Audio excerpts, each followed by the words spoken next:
I didn't have an overwhelming feeling of love that people seem to get and that you see in the films and stuff, and that's genuinely what I thought it would be like. But I just put it down to the fact that it had been a really long, difficult labour, and that I was tired and I had a lot of gas and air in my system. I never really put it down to postnatal depression. I just thought, I'm out of my depth here and I'm not fit to be his mummy. Perinatal mental health can affect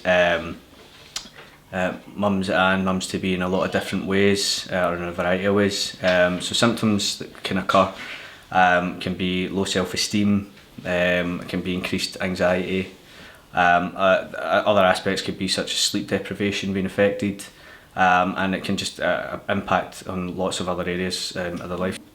About 3 months after Noah was born, I realised that things weren't right, and it wasn't just a bonding issue between me and Noah. It was like someone flicked a switch, and I'd went from being a mum who hadn't bonded well with a baby, who wasn't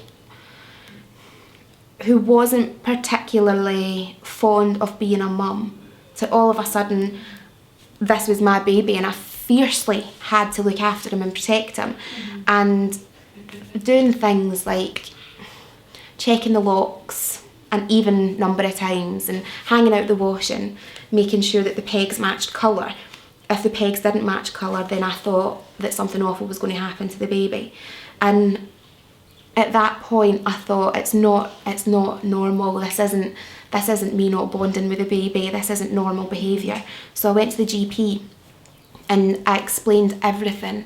I felt so worried about approaching her and talking about it, but she was so understanding, and she even said that, you know, being a mum, it's so difficult and it's perfectly normal for people to feel this stressed and under so much pressure. I was put in touch with the CPNs, like the community psychiatric nurses at first. And I remember when I got the letter through saying that they were coming to see us, and it said that there was going to be 2 nurses, and I thought, right, there's 2 of them, that means that there's one of them to keep me back while the other one steals Noah. And you know, looking back, I can laugh at these things because it's totally irrational. There is no reason that I would think that I should think like that, but I did. And when they came into the house, I sat on the floor in the middle of the room so that they couldn't corner us, and I sat and I held on to this baby, and I just cried the whole session. But eventually they were chatting more, and it did feel more normal. And as the weeks went by, it was a good experience, and it was good to be able to tell someone in a completely honest and candid way about how I was feeling, without worrying that I was going to be judged. With the perinatal mental health workshops that we've been running in Falkirk, we've met a lot of mums in different contexts, both out with the powwows that we've been running and during the powwows, the Penumbra workshops and wellbeing. And with that, we've found that a lot of mums and a lot of mums-to-be do feel like that they've experienced some kind of stigma in wider society, be that societal stigma or self-stigma.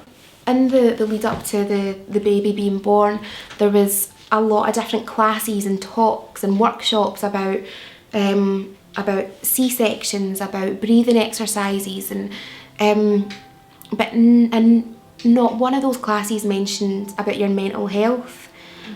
And I think speaking to someone who had gone through a similar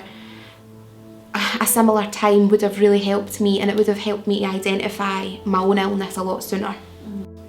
We've got such high expectations of our bodies and our babies and our minds after this huge journey that is having a baby. And I just think I'm so glad that I went to my GP.